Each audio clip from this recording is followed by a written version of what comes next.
거대한 다곤 신전. 수천 명의 블레셋 사람들이 환호하고 있습니다. 춤춰라. 우리를 즐겁게 해달라고. 그들이 조롱하는 대상은 한 남자였어요. 눈이 뽑혀서 앞을 볼 수 없고 사슬에 묶여 있는 남자였죠. 그의 손이 신전을 지탱하는 거대한 기둥에 닿았어요. 그리고 조용히 중얼거렸습니다. 주 여호와여, 구하옵나니 이번만 나를 강하게 하옵소서. 과연 이 남자는 어떻게 이런 절망적인 상황에 놓이게 된 걸까요? 그리고 그는 어떻게 될까요? 3000년 전 이 땅에 나타난 역사상 가장 강했던 남자의 이야기. 태어나기 전부터 특별했던 아이가 영웅이 되고 가장 절망적인 순간에 일어난 기적의 이야기. 그 놀라운 이야기 속으로 구독과 좋아요 누르고 함께 들어가 보시죠. 3000년 전 지중해 연안의 작은 마을에 한 부부가 살고 있었습니다. 남편 마노아와 그의 아내요. 이들이 사는 땅은 이스라엘이라 불리는 곳이었는데 지금은 블레셋이라는 강력한 민족이 지배하고 있었어요. 블레셋 사람들은 철무기를 만드는 기술이 뛰어났습니다. 이스라엘 사람들은 여전히 청동 도구를 쓰고 있을 때 그들은 이미 철로 만든 칼과 창을 들고 있었죠. 힘으로는 도저히 당해낼 수가 없었어요. 마노아의 아내는 창가에서 진흙 그릇을 말리고 있습니다. 새벽이 오기 전 가장 조용한 시간이에요. 장작불이 꺼져가면서 방 안이 어두워집니다. 그런데 이상해요. 바람이 불지도 않았는데 문지방의 천이 살며시 흔들립니다. 20년 넘게 이 집에서 살았지만 이런 기분은 처음이었어요. 결혼한 지 벌써 20년이 넘었습니다. 하지만 아직 아이가 없어요. 이 시대에 아이가 없다는 건 여자에게는 큰 슬픔이었습니다. 가문이 끊어진다는 뜻이기도 했고 무엇보다 하늘이 자신을 버렸다고 여겨지는 일이었거든요. 마노아의 아내요. 누군가 그녀를 부릅니다. 그녀가 손을 멈춥니다. 놀라서 돌아보니 문지방에 이상한 분이 서 계세요. 얼굴은 환하게 빛나서 제대로 보이지 않습니다. 하지만 두렵지는 않았어요. 오히려 마음이 평안해집니다. 당신은 누구세요? 나는 하늘에서 온 전령이다. 그분이 말씀하십니다. 목소리가 크지 않은데도 방 안의 먼지들이 일제히 떨려요. 꺼져가던 장작불이 다시 살아납니다. 내가 아이를 낳지 못했지만 이제 아들을 낳게 될 것이다.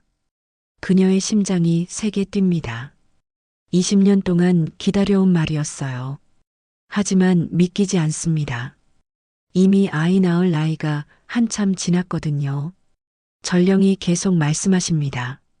하지만 조심해야 한다. 임신하는 동안 술을 마시면 안 되고 죽은 고기도 먹으면 안 된다. 그리고 무엇보다 중요한 것은 아이가 태어나면 머리카락을 절대 자르면 안 된다는 것이다. 머리카락을 자르면 안 된다고요? 그렇다. 이 아이는 특별한 아이가 될 것이다. 하나님께서 특별히 구별해서 쓰시려는 사람이 될 거란 말이다. 그 표시가 바로 머리카락이다. 절대 자르면 안 된다. 그녀는 손을 자연스럽게 배에 대봅니다. 아직 아무것도 느껴지지 않지만 왠지 확신이 듭니다. 정말로 새 생명이 시작된 것 같아요. 이 아이가 무엇을 할 건가요? 블레셋 사람들에게서 너희 민족을 구해내는 일을 시작할 것이다. 구원자라는 말에 그녀의 눈이 커집니다. 지금 이스라엘 사람들은 블레셋의 지배를 받으며 힘들게 살고 있어요.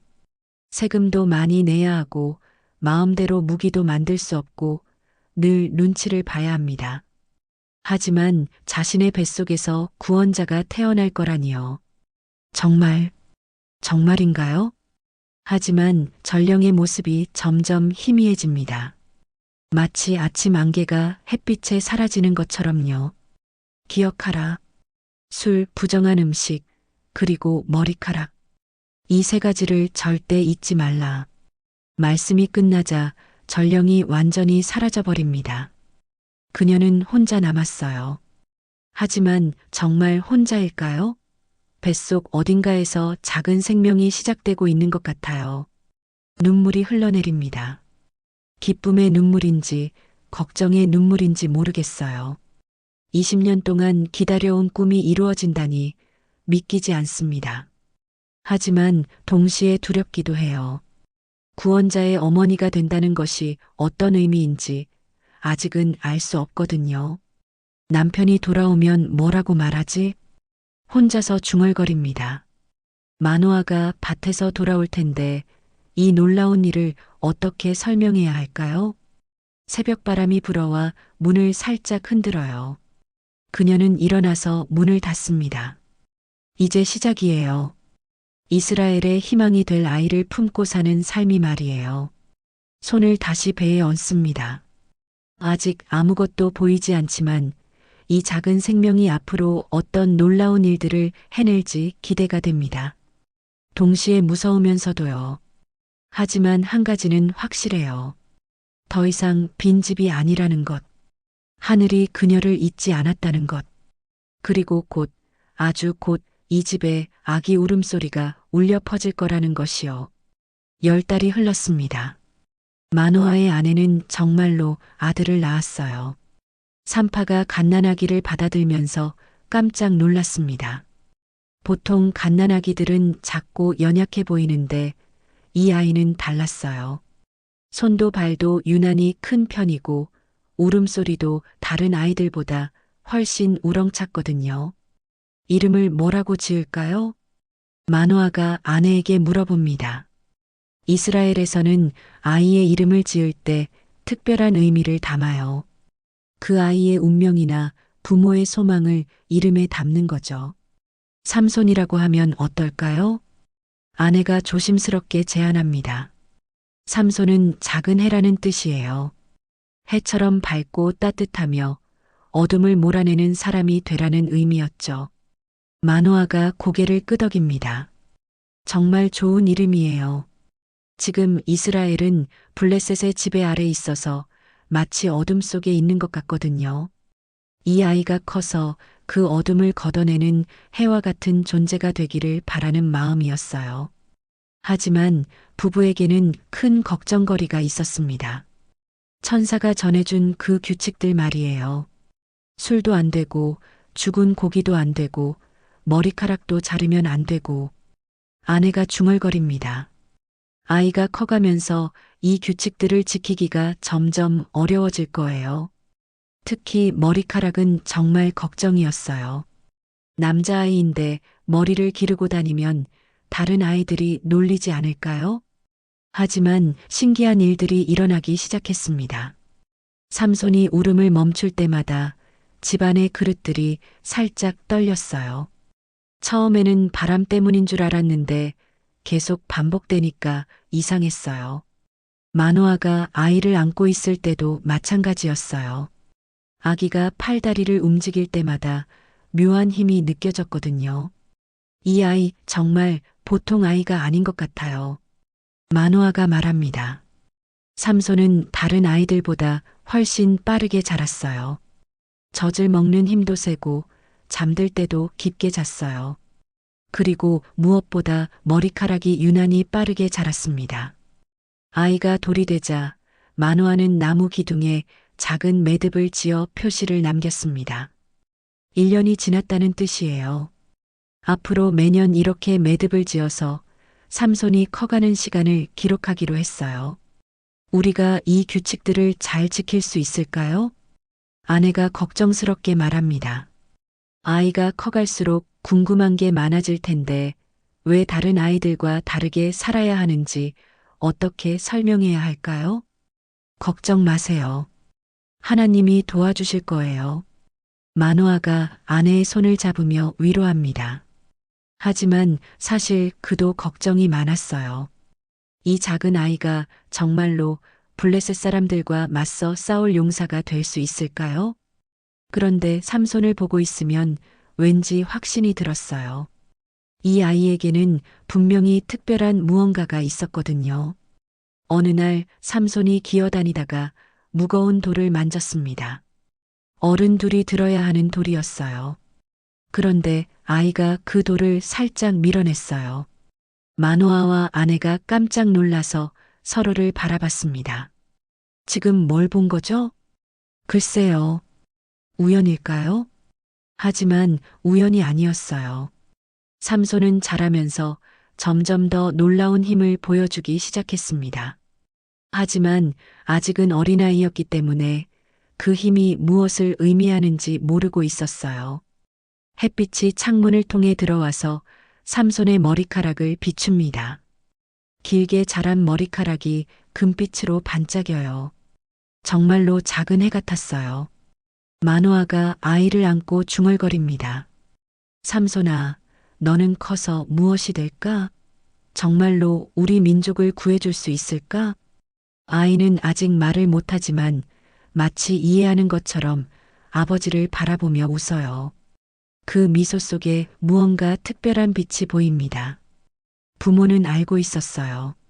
이 아이가 보통 아이가 아니라는 것을, 하나님이 특별한 목적을 위해 보내주신 선물이라는 것을, 그래서 더욱 조심스럽게 키워야 한다는 것을요. 저녁이 되어 삼손이 잠들자 부부는 조용히 이야기를 나눕니다. 이 아이가 커서 정말로 블레셋과 싸우게 될까요? 모르겠어요. 하지만 분명한 건 하나님이 이 아이를 통해 뭔가 큰 일을 하실 거라는 것 같아요. 창밖에서 별들이 반짝입니다. 평범한 집에서 평범하지 않은 아이가 자라고 있어요. 아직은 작은 아기지만 언젠가 이스라엘의 운명을 바꿀 사람이 될 아이 말이에요. 삼손의 머리카락이 달빛에 빛나며 조용히 자라나고 있습니다. 삼손이 20살이 되었습니다. 이제 어린아이의 모습은 완전히 사라졌어요. 키도 다른 사람들보다 훨씬 크고 어깨도 널찍했습니다. 무엇보다 머리카락이 허리까지 내려올 정도로 길게 자랐어요. 마을 사람들이 삼손을 보면 고개를 돌렸습니다. 남자가 머리를 그렇게 기르고 다니는 게 이상하다고 생각했거든요. 하지만 부모의 설명을 들은 사람들은 이해했어요. 하나님께 특별히 바쳐진 사람이라는 걸 말이에요. 어느 날 삼손이 부모에게 말했습니다. 딥나에 가서 한 여자를 봤는데요. 그 사람과 결혼하고 싶어요. 딥나는 블레셋 사람들이 사는 동네였어요. 이스라엘 사람이 블레셋 사람과 결혼한다는 건 보통 일이 아니었습니다. 서로 적대적인 관계였거든요. 아들아, 우리 민족 중에 좋은 여자가 많은데 꼭 블레셋 여자와 결혼해야 하겠느냐? 마노아가 걱정스럽게 말했지만 삼손은 마음을 바꾸지 않았어요. 결국 부모도 어쩔 수 없이 따라가기로 했습니다. 딥나로 가는 길은 포도밭이 많았어요. 가을이라서 포도가 주렁주렁 매달려 있었습니다. 삼손은 혼자서 앞서 걸어가고 있었어요. 부모님은 조금 뒤에서 따라오고 계셨고요. 그런데 갑자기 포도밭 사이에서 무언가 움직이는 게 보였습니다. 사자였어요. 젊은 사자가 포도나무 뒤에 숨어 있다가 갑자기 튀어나온 거예요. 입을 크게 벌리고 으르렁거리면서 삼손을 향해 달려듭니다. 보통 사람이라면 비명을 지르면서 도망쳤을 거예요. 사자는 사람보다 훨씬 빠르고 강하거든요. 발톱과 송곳니로 사람을 한 번에 죽일 수 있어요. 하지만 삼손은 도망가지 않았습니다. 오히려 사자를 향해 달려갔어요. 그리고 두 손으로 사자의 목을 움켜잡았습니다. 사자가 발버둥쳤어요. 뒷발로 삼손의 배를 핥히려고 했고 송곳니로 물려고 했어요. 하지만 삼손의 소나기가 점점 더 세게 조여들었습니다. 끄. 사자의 목에서 이상한 소리가 났어요. 숨을 쉴 수가 없었거든요. 삼손의 팔에 힘이 들어갔습니다. 마치 쇠망치로 두드리는 것처럼 강한 힘이었어요. 사자가 점점 약해지더니 결국 움직이지 않게 되었습니다. 완전히 조용해졌어요. 삼손이 손을 놓자 사자가 땅에 털썩 떨어졌습니다. 죽어버린 거예요. 맨손으로 사자를 죽인 거였어요. 삼손은 자기가 뭘 했는지 믿을 수 없었습니다. 사자와 싸울 생각은 전혀 없었거든요. 그냥 몸이 저절로 움직였어요. 마치 누군가가 자신의 몸을 조종하는 것 같았어요. 이게 내가 한 일인가? 손을 내려다봅니다. 평범해 보이는 손인데 방금 전에 사자를 죽였어요. 믿기지 않았어요. 부모님이 뒤에서 오고 있었기 때문에 삼손은 이 일을 말하지 않았어요. 부모님이 걱정할까 봐서요. 그냥 사자 시체를 길가에 두고 지나가 버렸습니다. 딥나에서 할 일을 마치고 며칠 후 삼손은 다시 그 길을 지나가게 되었어요. 그때 신기한 걸 발견했습니다. 죽은 사자의 뼈 사이에서 꿀이 흘러나오고 있었어요. 벌들이 사자의 마른 시체 안에 집을 짓고 꿀을 만든 거예요. 금색 꿀이 뼈 사이로 뚝뚝 떨어지고 있었어요. 삼손의 입에 침이 돌았습니다. 꿀은 그 시대 사람들에게 가장 달콤한 음식이었거든요. 설탕이 없던 시절이라 꿀이 유일한 단맛이었어요. 하지만 잠깐, 이건 죽은 사자에서 나온 꿀이에요. 천사가 어머니에게 했던 말이 떠올랐어요. 부정한 것을 먹으면 안 된다고 했잖아요. 죽은 동물과 관련된 건 모두 부정한 것으로 여겨졌어요. 삼손이 고민했습니다. 먹어야 할까, 말아야 할까? 결국 참을 수 없었어요. 손을 뻗어서 꿀을 떠먹었습니다. 달콤했어요. 지금까지 먹어본 것 중에 가장 맛있었어요. 입 안가득 단맛이 퍼졌습니다. 하지만 동시에 이상한 기분도 들었어요. 뭔가 금기를 어긴 것 같은 느낌이었어요. 처음으로 하나님과 맺은 약속을 어긴 거였거든요. 괜찮겠지. 이 정도는. 삼손은 자신을 위로했어요. 하지만 마음 한구석이 불편했습니다. 집으로 돌아가는 길에 부모님께 꿀을 좀 갖다 드렸어요. 어디서 구했는지는 말하지 않고요. 이 꿀 참 맛있구나. 어디서 났니? 그냥 길에서 발견했어요. 거짓말이었어요. 정확히 말하면 죽은 사자에서 나온 꿀이라고 했어야 했는데 말할 수 없었어요. 그날 밤 삼손은 잠이 잘 오지 않았습니다. 자꾸만 그 단맛이 입안에 맴돌았어요. 그리고 동시에 뭔가 잘못되었다는 기분도 계속 들었어요. 창밖을 보니 달이 밝게 떠 있었습니다. 삼손의 긴 머리카락이 달빛에 은빛으로 반짝였어요. 아직 자르지 않은 머리카락, 하나님과의 약속을 지키고 있다는 표시였죠. 하지만 오늘은 작은 약속 하나를 어겼어요. 부정한 것을 먹지 말라는 약속을요. 작은 일이었지만 뭔가 경계선이 흐려진 기분이었습니다. 삼손은 알지 못했어요. 이 작은 타협이 훗날 더 큰 타협으로 이어질 거라는 것을요. 지금은 그냥 달콤한 꿀의 맛만 기억에 남을 뿐이었어요. 삼손이 결혼한 지 며칠이 지났습니다. 하지만 행복하지 않았어요. 결혼식에서 이상한 일이 있었거든요. 삼손이 블레셋 사람들에게 수수께끼를 냈어요. 먹는 자에게서 먹을 것이 나오고 강한 자에게서 단 것이 나온다. 이건 사자에서 나온 꿀 이야기였어요. 아무도 맞출 수 없는 수수께끼라고 생각했는데 블레셋 사람들이 답을 알아냈어요. 어떻게 알아냈을까요? 삼손의 아내가 비밀을 말해버린 거예요. 삼손이 아내에게 사자와 꿀 이야기를 했는데 아내가 그걸 자기 친족들에게 알려준 거였어요. 꿀보다 단 것이 무엇이며 사자보다 강한 것이 무엇이냐? 블레셋 사람들이 답을 말했을 때 삼손의 얼굴이 굳어졌습니다.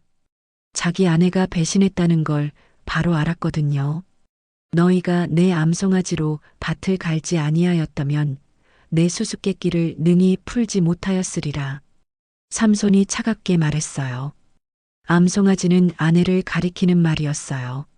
자기 아내를 이용해서 수수께끼를 풀었다는 뜻이었죠. 그날 밤 삼손은 집을 나가버렸습니다. 아내를 두고 떠난 거예요. 며칠 후 삼손이 다시 아내를 보러 갔어요. 마음이 풀렸거든요. 아내에게 선물도 가져갔어요. 하지만 장인이 문간에서 삼손을 막아섰습니다. 내가 내 딸을 미워하는 줄 알고 내가 내 친구에게 주었다. 충격적인 말이었어요. 삼손이 떠난 사이에 아내를 다른 남자에게 시집 보냈다는 거였어요. 하지만 그 여동생이 그보다 더 아름다우니 그를 대신 아내로 맞아라. 장인이 제안했지만 삼손에게는 모욕으로 들렸어요. 자기 아내를 마치 물건처럼 다른 사람과 바꾸라는 얘기였거든요. 삼손의 얼굴이 벌겋게 달아올랐습니다. 주먹이 저절로 쥐어졌어요. 하지만 장인을 때릴 수는 없었어요. 그러면 정말 짐승이 되는 거니까요. 이제는 내가 블레셋 사람들에게 해를 끼쳐도 내게 죄가 없을 것이다. 삼손이 중얼거리며 돌아섰습니다. 마음속에 복수의 불길이 타오르기 시작했어요. 하지만 어떻게 복수할까요? 블레셋 사람들이 너무 많았어요. 혼자서 맞서기에는 힘들었어요. 더 영리한 방법이 필요했어요. 삼손이 산으로 올라갔습니다. 거기서 여우를 잡기 시작했어요. 하루, 이틀, 사흘. 계속해서 여우를 잡았어요. 300마리가 될 때까지요. 왜 여우였을까요? 여우는 빠르고 영리한 동물이에요. 그리고 무엇보다 사람들이 쉽게 잡을 수 없어요. 하지만 삼손에게는 어려운 일이 아니었어요. 그의 힘과 민첩함이라면 충분했거든요. 300마리 여우를 다 잡고 나서 삼손은 이상한 일을 시작했어요. 여우들의 꼬리를 둘씩 묶기 시작한 거예요. 그리고 꼬리 사이에 횃불을 매달았어요. 150쌍의 여우가 만들어졌죠. 해가 지고 어둠이 내릴 때까지 기다렸습니다. 그리고 횃불에 불을 붙였어요. 이제 시작이다. 삼손이 여우들을 블레셋 사람들의 곡식밭으로 풀어놓았습니다. 불붙은 횃불을 끌고 다니는 여우들이 곡식밭으로 뛰어들었어요. 여우들은 놀라서 이리저리 뛰어다녔어요. 그럴 때마다 횃불이 마른 곡식에 닿았어요. 불이야, 불이야. 블레셋 사람들이 소리쳤지만 이미 늦었어요. 가을의 추수를 앞둔 곡식밭이라서 너무 잘 탔어요. 바람까지 불어서 불길이 순식간에 번져나갔어요. 밀밭이 타고 보리밭이 타고 포도밭도 타고 올리브 나무까지 탔어요. 1년 동안 키운 농작물이 하룻밤 사이에 잿더미가 되어버렸어요. 삼손은 멀리 언덕에서 그 광경을 지켜봤습니다. 오렌지빛 불꽃이 하늘 높이 치솟아 올랐어요. 블레셋 사람들이 개미처럼 작게 보이면서 이리저리 뛰어다니고 있었어요. 복수였어요. 자신을 배신한 사람들에 대한 복수였어요. 하지만 이상하게도 마음이 시원하지 않았어요. 오히려 더 공허한 기분이었어요.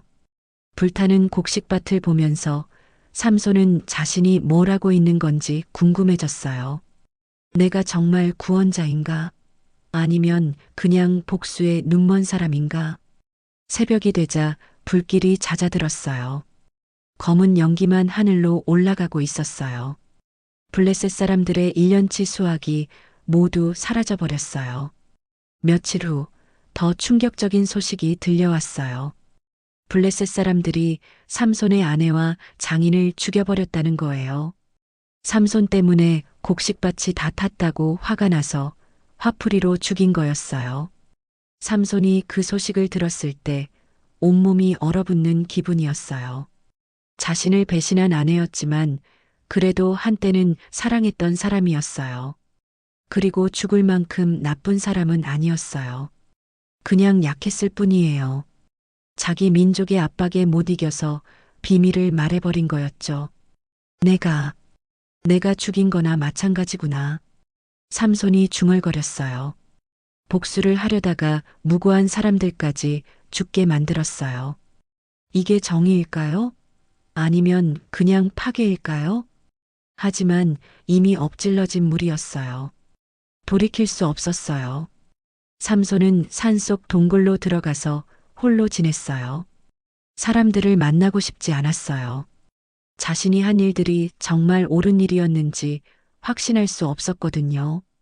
바람이 동굴 입구로 들어와서 삼손의 긴 머리카락을 흔들어요. 하나님과의 약속은 아직 지키고 있었지만 마음은 점점 더 혼란스러워졌습니다. 구원자의 길이 이렇게 외롭고 복잡한 건지 삼손은 알지 못했어요. 삼손이 동굴에 숨어 지낸 지 몇 달이 지났어요. 하지만 평화는 오래가지 않았습니다. 어느 날 아침 동굴 밖에서 발걸음 소리가 들렸어요. 한 사람이 아니었어요. 수십 명, 아니 수백 명의 발소리였어요. 삼손이 동굴 입구로 나가보니 자기 동족인 유다 사람들이 와 있었어요. 하지만 그들의 표정이 어둡고 무거웠어요. 삼손 나와라. 유다 족장이 말했어요. 목소리에 분노가 섞여 있었어요. 너 때문에 우리가 얼마나 고생하는지 아느냐? 블레셋 사람들이 복수하겠다고 우리를 괴롭히고 있다. 삼손이 동굴에서 나왔어요. 유다 사람들이 3,000명이나 와 있었어요. 모두 삼손을 잡으러 온 거였어요. 그들이 우리에게 어떻게 행하였든지 나도 그대로 그들에게 행하였을 뿐입니다. 삼손이 대답했지만 사람들은 들으려 하지 않았어요. 우리가 너를 결박하여 블레셋 사람들의 손에 넘겨주려고 왔다. 블레셋 사람들이 우리의 통치자인 것을 너는 알지 못하느냐? 충격적인 말이었어요. 자기 민족이 자신을 적에게 넘겨주겠다는 거였어요. 삼손의 마음이 아팠어요. 자신은 이스라엘을 구하려고 했는데 정작 이스라엘 사람들은 자신을 원하지 않았어요. 블레셋의 지배를 받는 게 편하다고 생각하는 거였어요. 좋습니다. 하지만 약속하세요. 당신들이 직접 나를 죽이지는 말아주세요. 삼손이 조건을 걸었어요. 자기 민족의 손에 죽고 싶지는 않았거든요. 우리는 다만 너를 단단히 결박하여 그들의 손에 넘겨줄 뿐이다. 결단코 죽이지 아니하리라.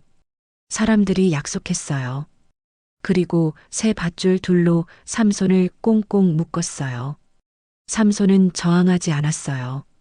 자기 민족과 싸우고 싶지 않았거든요. 그렇게 블레셋 사람들이 있는 레이라는 곳으로 끌려갔어요. 레이에 도착하자 블레셋 사람들이 환호성을 질렀어요. 드디어 삼손을 잡았다. 우리 곡식밭을 태운 놈을. 저놈 때문에 얼마나 고생했는데. 수천 명의 블레셋 군인들이 삼손을 둘러쌌어요. 창과 칼을 들고 으르렁거렸어요. 당장이라도 삼손을 찢어 죽일 것 같은 분위기였어요. 그런데 그 순간 이상한 일이 일어났어요. 삼손의 몸에 갑자기 뜨거운 기운이 돌기 시작했어요. 마치 전기가 흐르는 것 같았어요. 팔과 다리에 힘이 솟구쳐 올랐어요. 밧줄이 팽팽하게 당겨지더니 뚝 끊어져 버렸어요. 새로 만든 튼튼한 밧줄이 마치 불에 탄 실처럼 후루룩 끊어진 거예요. 블레셋 사람들이 깜짝 놀라서 뒷걸음질 쳤어요. 어떻게? 하지만 삼손에게는 무기가 없었어요. 맨손으로 수천 명과 어떻게 싸우죠? 그때 땅에서 무언가 반짝이는 게 보였어요. 나귀의 턱뼈였어요.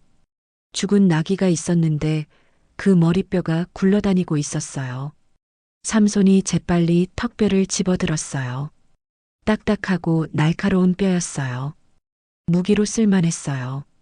공격하라. 블레셋 대장이 소리쳤어요.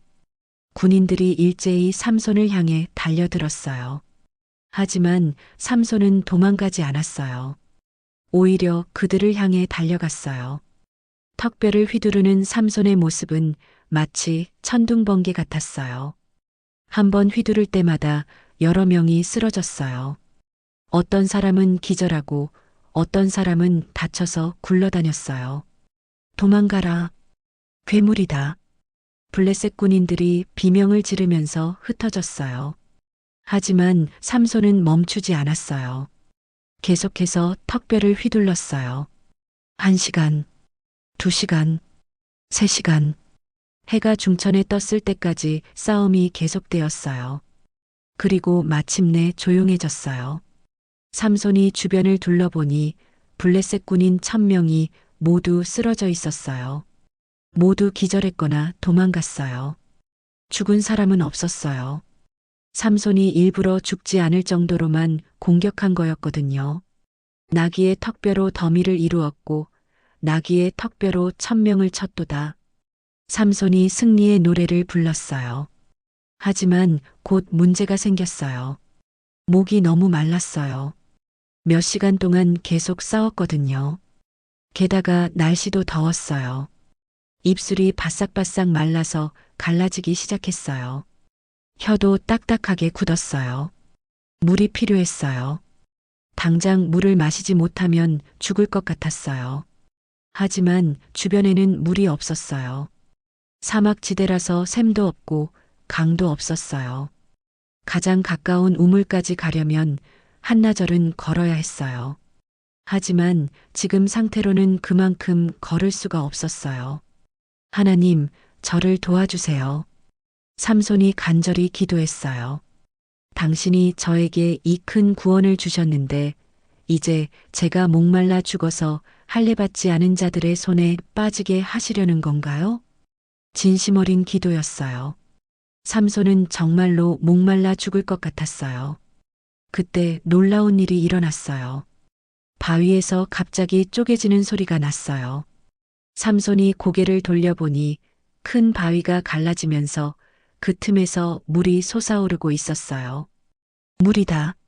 삼손이 바위로 달려가서 손으로 물을 떠마셨어요. 차갑고 시원한 물이었어요. 목구멍으로 넘어갈 때마다 온몸에 생기가 돌았어요. 한 모금, 두 모금, 세 모금. 계속해서 마셨어요. 살 것 같았어요. 하나님 감사합니다. 삼손이 물을 마시면서 감사 기도를 드렸어요. 하나님이 자신을 버리지 않으셨다는 걸 확신했어요. 그날 이후 그 샘을 엔 학고레라고 불렀어요. 부르짖는 자의 샘이라는 뜻이었어요. 삼손이 간절히 부르짖었을 때 생긴 샘이라는 뜻이었죠. 해가 저물어갈 때 삼손은 그 자리에 앉아서 생각했어요. 오늘 일어난 일이 정말 놀라웠어요. 1000명과 싸워서 이겼어요. 그것도 나귀 턱뼈 하나로요. 사람의 힘으로는 절대 불가능한 일이었어요. 하나님이 함께 하신 거구나. 삼손이 확신했어요. 자신의 힘만으로는 절대 이길 수 없는 싸움이었거든요. 하지만 동시에 걱정도 되었어요. 이제 블레셋 사람들이 더욱 격렬하게 자신을 추적할 거예요. 그리고 자기 민족조차 자신을 두려워할 거고요. 구원자의 길이 이렇게 외로운 건지 삼손은 여전히 알지 못했어요. 하지만 한 가지는 확실했어요. 하나님이 자신을 지켜주신다는 것이요.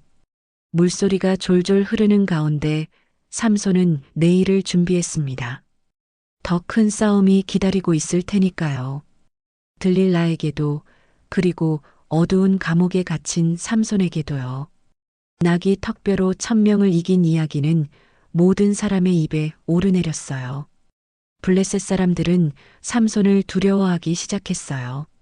하지만 동시에 더욱 잡고 싶어 했죠. 이스라엘 사람들에게는 영웅이 된 삼손을 블레셋에서는 가장 위험한 적으로 여겼거든요. 어느 날 삼손이 가자라는 도시에 갔습니다. 가자는 블레셋의 중요한 도시 중 하나였어요. 바닷가에 있는 큰 도시라서 여러 나라 사람들이 드나들었죠. 삼손이 왜 그런 위험한 곳에 갔을까요? 사실 그도 젊은 남자였어요. 때로는 모험을 찾고 때로는 자신의 힘을 시험해 보고 싶었어요. 게다가 자신을 아무도 막을 수 없다고 생각했거든요. 가자에서 하루를 보낸 삼손이 밤에 잠들려고 했어요. 하지만 잠들기 전에 이상한 소리가 들렸어요. 조용히 해. 깨우면 안 돼. 성문을 지키고 있어. 새벽까지 기다려. 해가 뜨면 저놈을 죽이자. 블레셋 사람들이 속삭이는 소리였어요. 삼손이 가자에 왔다는 소식을 듣고 그를 잡으려고 성문 주변에 군인들을 배치한 거였어요. 고대 도시에는 보통 성벽이 있었어요. 그리고 성벽에는 커다란 성문이 있어서 사람들이 드나들었죠. 밤이 되면 성문을 잠가서 아무도 나갈 수 없게 했어요. 적이 침입하는 것을 막기 위해서였죠. 블레셋 사람들의 계획은 간단했어요. 성문을 잠가서 삼손이 나가지 못하게 하고 새벽이 되면 대군으로 포위해서 잡겠다는 거였어요. 하지만 삼손도 바보가 아니었어요. 그들의 속삭임을 다 들었거든요. 날 잡으려고? 그럼 한번 해보라지. 삼손이 씩 웃었어요. 두렵지 않았어요. 오히려 재미있을 것 같았어요. 밤중에 삼손이 일어났어요. 아무도 모르게 조용히 성문 쪽으로 갔어요. 가자의 성문은 정말 컸어요. 높이가 집 2채 정도 되었고 두께도 사람 키만 했어요. 무거운 나무와 철로 만들어져 있었죠. 그리고 양쪽에는 거대한 돌기둥이 서 있었어요. 성문을 지탱하는 기둥이었어요. 보통 사람이라면 이런 성문을 절대 열 수 없어요. 수십 명이 달라붙어도 어려울 거예요. 하지만 삼손은 다른 생각을 했어요. 성문을 여는 게 아니라 아예 뽑아버리겠다는 거였어요. 삼손이 성문에 손을 댔어요. 차가운 나무와 철의 느낌이 손바닥에 전해졌어요. 심호흡을 한 번 하고 온 힘을 다해 당겼어요. 끄윽. 삼손의 목소리가 새어나왔어요. 엄청난 힘이 필요했거든요. 온몸의 근육이 팽팽하게 당겨졌어요. 그런데 신기한 일이 일어났어요. 성문이 조금씩 움직이기 시작한 거예요. 드득, 드득. 나무가 삐걱거리는 소리가 났어요. 돌기둥들이 조금씩 흔들렸어요.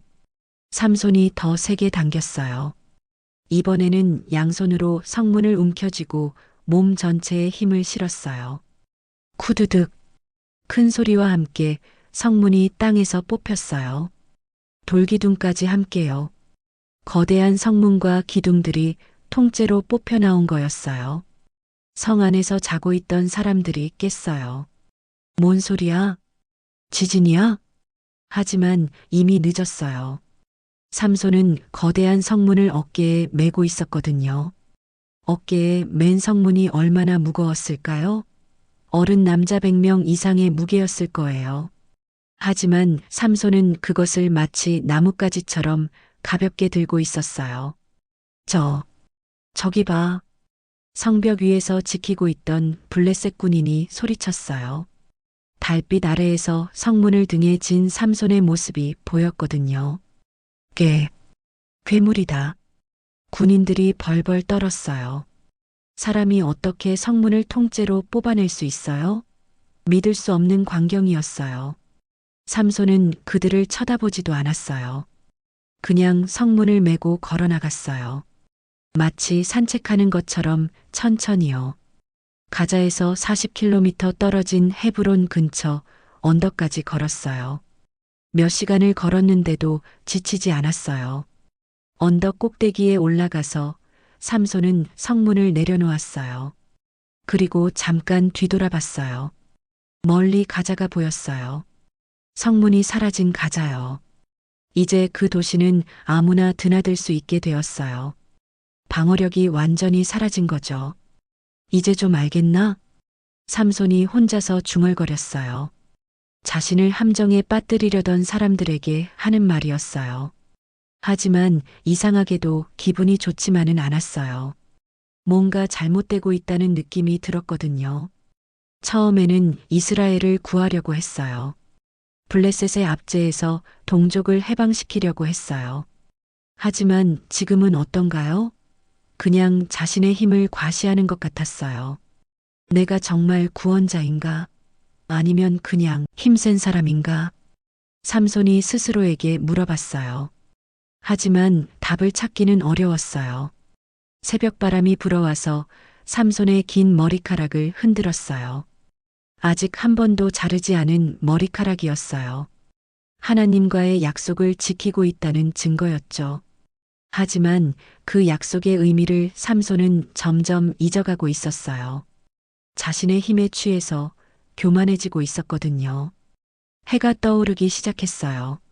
새로운 하루가 시작되는 거였어요. 하지만 삼손의 마음속에는 어둠이 조금씩 자리 잡고 있었어요. 힘이 있다고 해서 모든 것을 할 수 있는 건 아니에요. 힘이 있다고 해서 항상 옳은 것도 아니고요. 하지만 삼손은 그걸 깨닫지 못했어요. 언덕에 홀로 서 있는 삼손의 모습이 점점 작아 보였어요. 힘은 더 커졌지만 사람으로서는 더 외로워진 것 같았어요.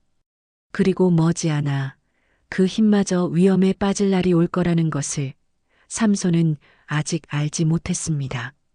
넘어져도 다시 일어서고 잘못을 인정하고 마지막에는 옳은 일을 하는 사람이에요.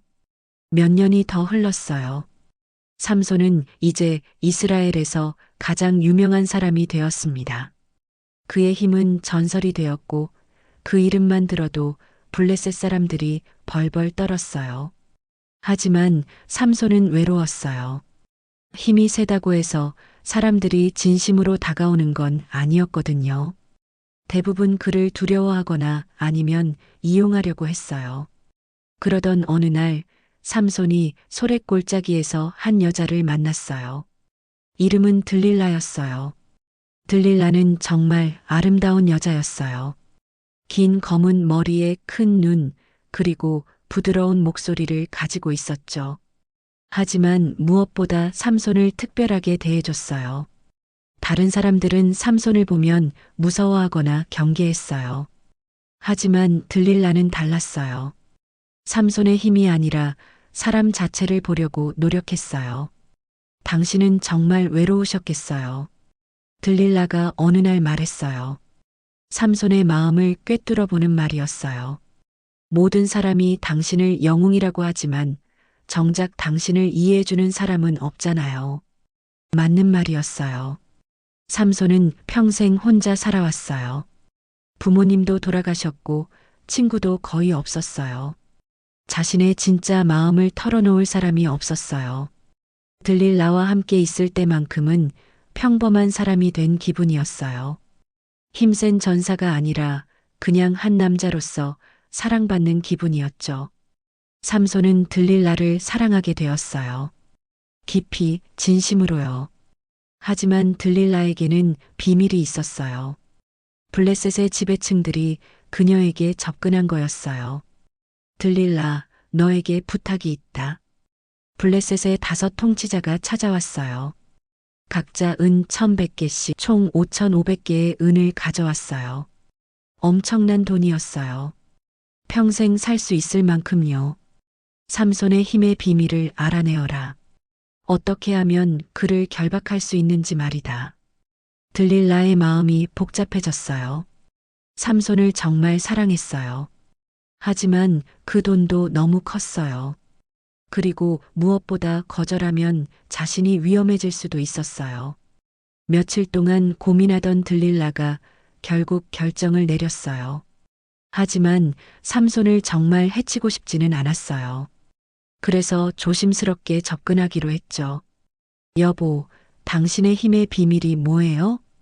어느 날 저녁 들릴라가 삼손에게 물어봤어요. 장난스러운 목소리였어요. 만약 누군가 당신을 결박하려고 한다면 어떻게 해야 할까요? 정말 궁금해요. 삼손이 웃었어요. 귀여운 질문이라고 생각했거든요. 새 활줄 7개로 나를 결박하면 내가 다른 사람처럼 약해질 거야. 거짓말이었어요. 삼손이 장난으로 한 말이었어요. 그날 밤 들릴라는 블레셋 사람들에게 신호를 보냈어요. 미리 약속된 신호였어요. 블레셋 군인들이 몰래 들릴라의 집 주변에 숨어들었어요. 삼손이 잠든 사이에 들릴라가 새 활줄 7개로 그를 묶었어요. 그리고 소리쳤어요. 삼손, 블레셋 사람들이 왔어요. 삼손이 벌떡 일어나면서 팔을 벌렸어요. 활줄이 실처럼 끊어져 버렸어요. 블레셋 군인들이 달려들었지만 삼손에게는 상대가 되지 않았어요. 모두 도망가야 했어요. 왜 나를 속였어요? 들릴라가 화난 척했어요. 하지만 마음속으로는 안도했어요. 삼손이 다치지 않아서 다행이었거든요. 장난이었어. 미안해. 삼손이 사과했어요. 들릴라가 정말 궁금해서 물어본 줄 알았거든요. 하지만 들릴라는 포기하지 않았어요. 며칠 후 다시 물어봤어요. 이번에는 정말 진짜로 말해줘요. 어떻게 하면 당신을 결박할 수 있어요? 새 밧줄로 나를 묶으면 돼. 이것도 거짓말이었어요. 또다시 같은 일이 반복되었어요.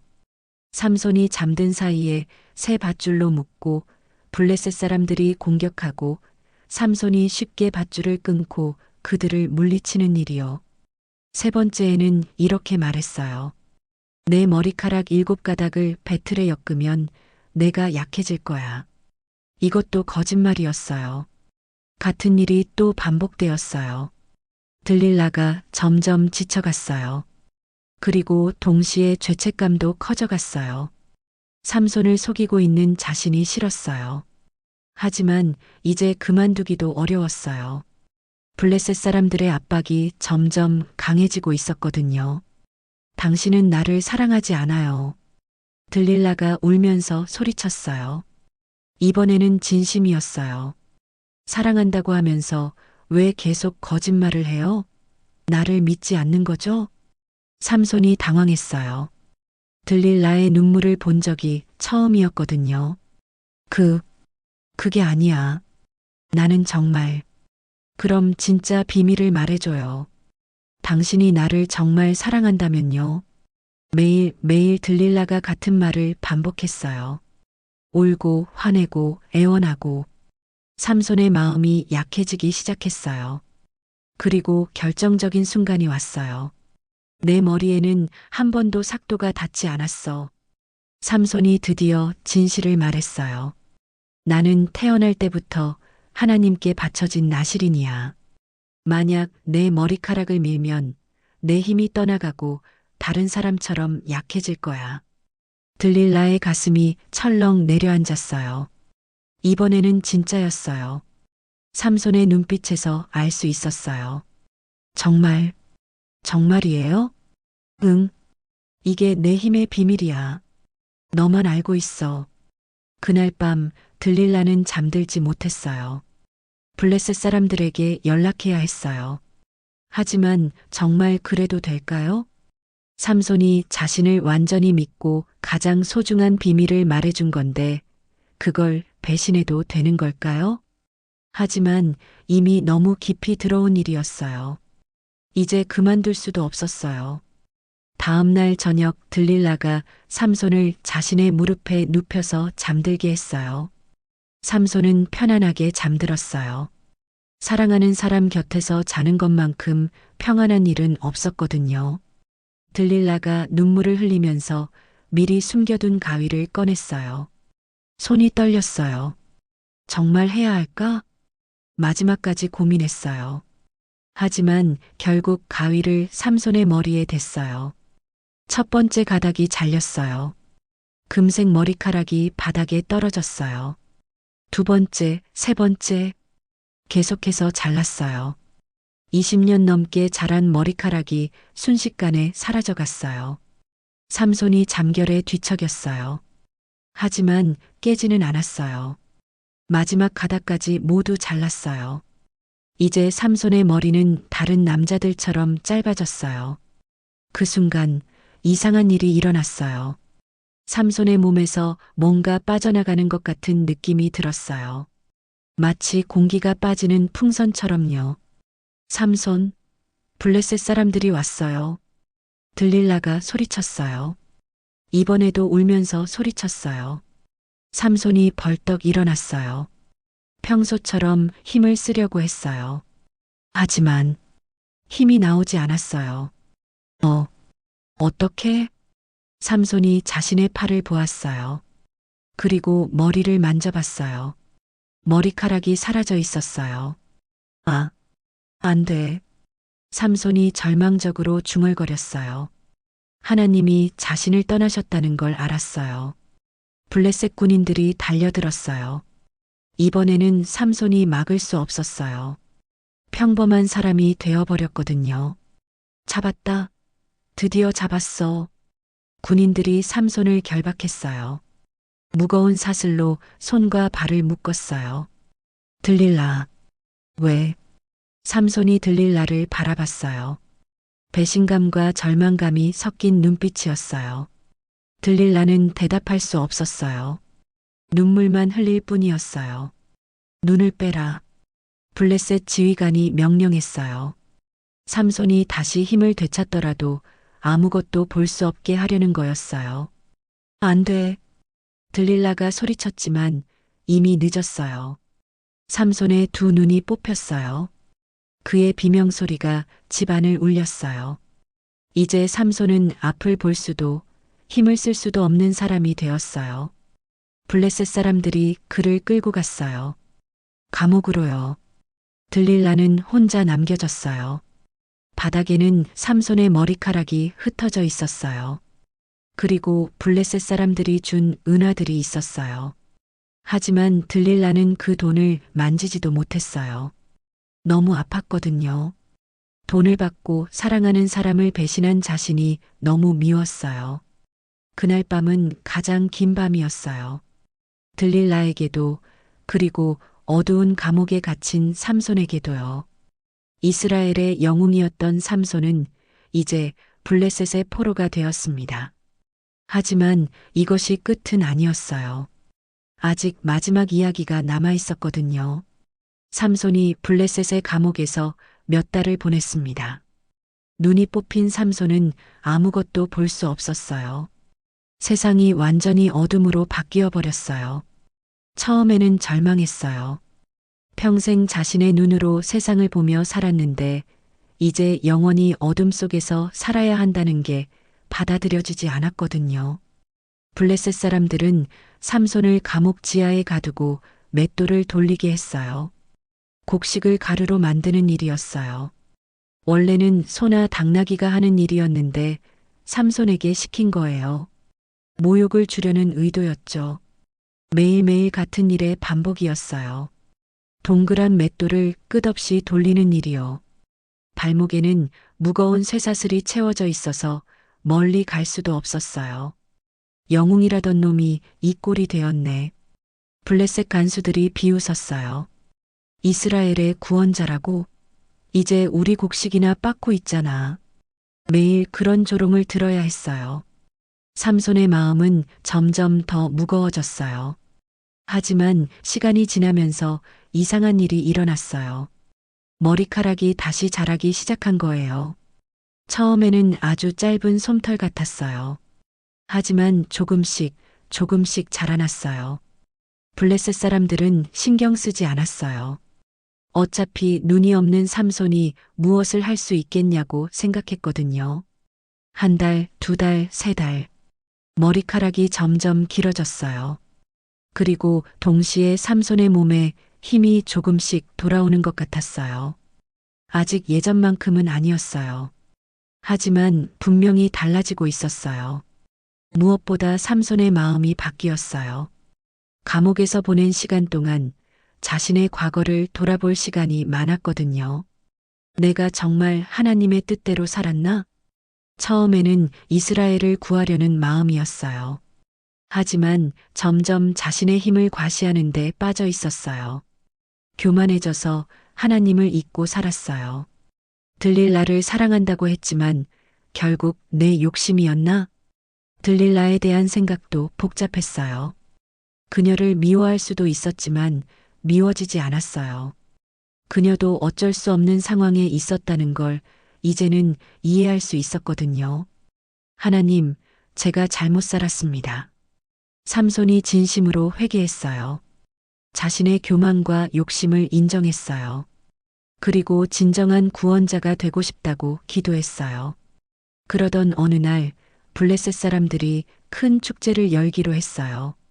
다곤 신이 우리에게 원수 삼손을 넘겨주었다. 다곤은 블레셋 사람들이 섬기는 신이었어요. 곡식과 풍요의 신이라고 믿고 있었죠. 그들은 삼손을 잡은 것을 다곤 신의 도움이라고 생각했어요. 거대한 다곤 신전에서 축제가 열렸어요. 수천 명의 블레셋 사람들이 모였어요.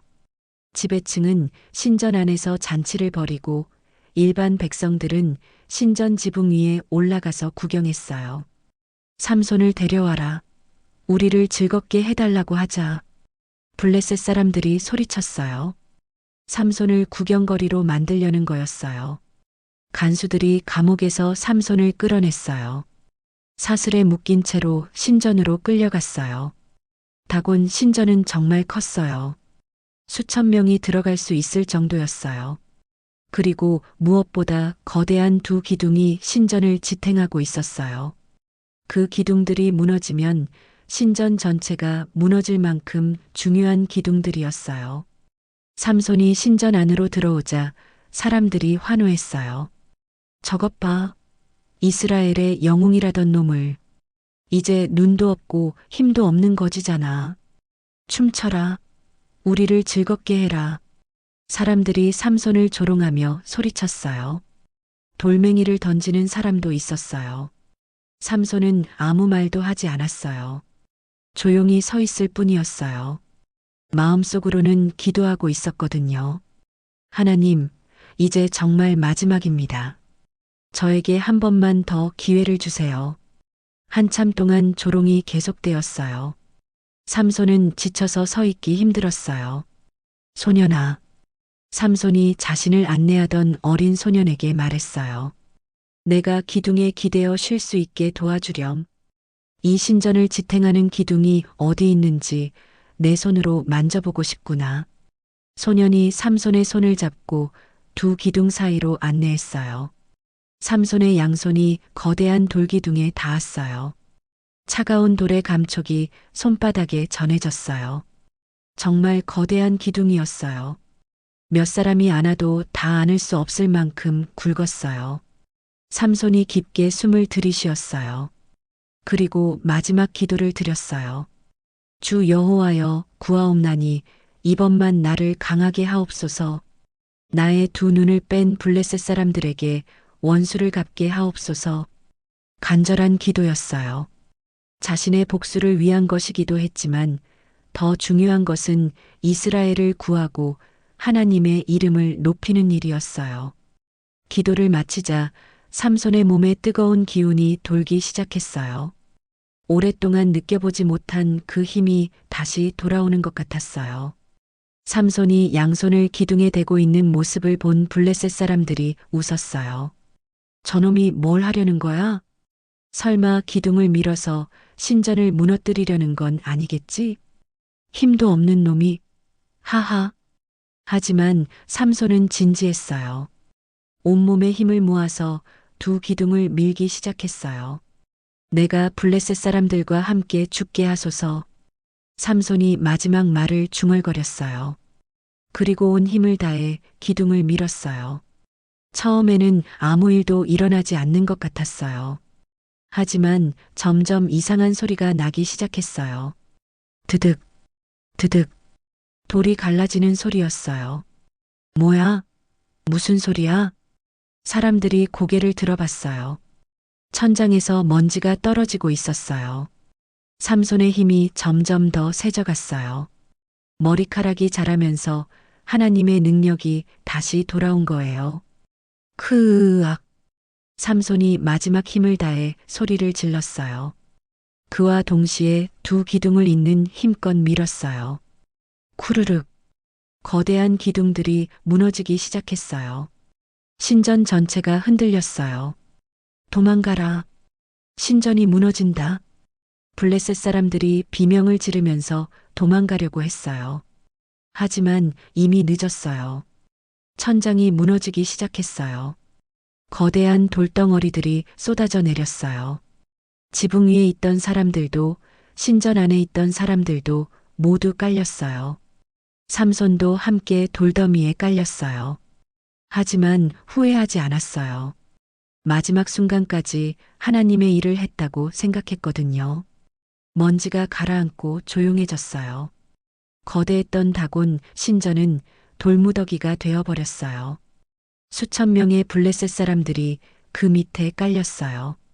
그날 죽은 블레셋 사람들이 삼손이 평생 죽인 사람보다 더 많았어요. 며칠 후 삼손의 가족들이 와서 그의 시체를 찾아냈어요. 돌더미를 파헤쳐서 삼손을 찾아낸 거예요. 삼손은 고향 땅에 묻혔어요. 그의 무덤 앞에는 이런 글이 새겨졌어요. 그가 사는 날 동안 이스라엘을 심판한 것이 20년이었더라. 삼손의 이야기는 이렇게 끝났어요. 20여 년을 이스라엘의 지도자로 살아온 삼손. 완벽하지 않은 영웅이었지만 마지막에는 진정한 구원자가 되었어요. 그의 죽음으로 블레셋의 힘이 크게 약해졌어요. 그리고 이스라엘 사람들은 다시 자유를 되찾을 수 있었어요. 삼손은 자신의 목숨을 바쳐서 블레셋의 힘을 무너뜨렸어요. 혼자서는 이길 수 없었던 수천 명의 적을 한 번에 물리친 거였어요. 힘이 있다고 해서 모든 것을 할 수 있는 건 아니에요. 하지만 그 힘을 올바른 곳에 쓸 때 세상을 바꿀 수 있어요. 삼손은 자신의 생명을 바쳐서 그것을 증명했어요.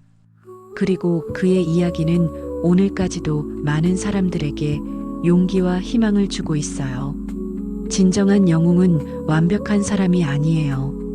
넘어져도 다시 일어서고 잘못을 인정하고 마지막에는 옳은 일을 하는 사람이에요. 삼손이 바로 그런 영웅이었어요.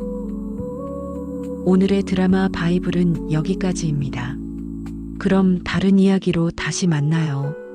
감사합니다.